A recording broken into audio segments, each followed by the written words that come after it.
देखिए, अनेक लोग क्वेश्चन करते हैं कि निराकार परमात्मा की पूजा कैसे की जाए।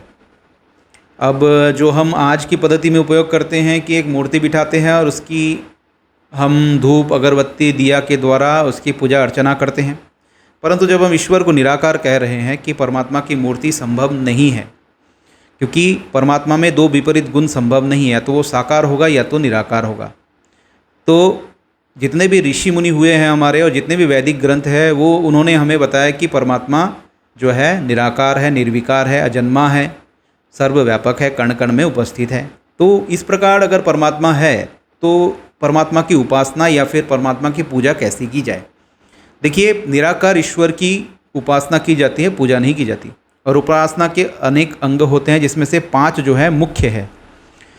पहला है ब्रह्मयज्ञ। ब्रह्मयज्ञ के अंतर्गत आपके आते हैं स्वाध्याय। नित्य प्रतिदिन हमें वेदों का अध्ययन करना चाहिए, शास्त्रों का अध्ययन करना चाहिए, जिससे हमारा ज्ञान योग पूर्ण होता है, हम जानते हैं, समझते हैं। तो पहले हमें स्वाध्याय करनी है। दूसरा हमें क्या करनी है, मंत्रों का उच्चारण करना है, उसका उपयोग करके हम ईश्वर की प्रार्थना करते हैं। तो वेदों के जो मंत्र है, विश्वानी देवा मंत्र हुआ, उसके बाद गायत्री मंत्र हुआ, उसके बाद महामृत्युंजय आदि मंत्र हुआ, इन सब मंत्रों का उपयोग करके हमें क्या करना चाहिए, ईश्वर की स्तुति करनी है, ईश्वर का प्रार्थना करनी चाहिए। नित्य प्रतिदिन संधि वेला में, संध्या में, सुबह शाम ये किया करें।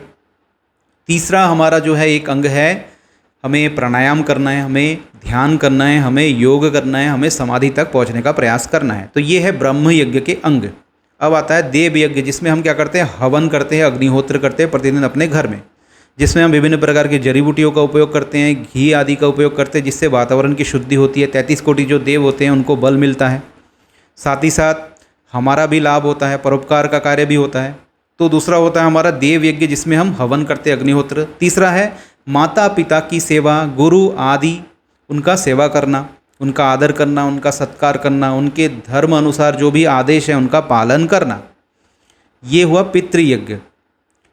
उसके बाद हुआ बलि वैश्य यज्ञ। बलि वैश्य यज्ञ में हम क्या करते हैं, प्रकृति की रक्षा करते हैं, प्रकृति को हम शुद्ध रखते हैं, उसको दूषित नहीं करते। साथ ही साथ जो पशु है, जो पक्षी है, हमारे ऊपर डिपेंडेंट है, वो हमारे ऊपर आश्रित है, वो तो उनके लिए भी भोजन की व्यवस्था करना, जल आदि की व्यवस्था करना, ये बलि वैश्य यज्ञ के अंतर्गत आता है।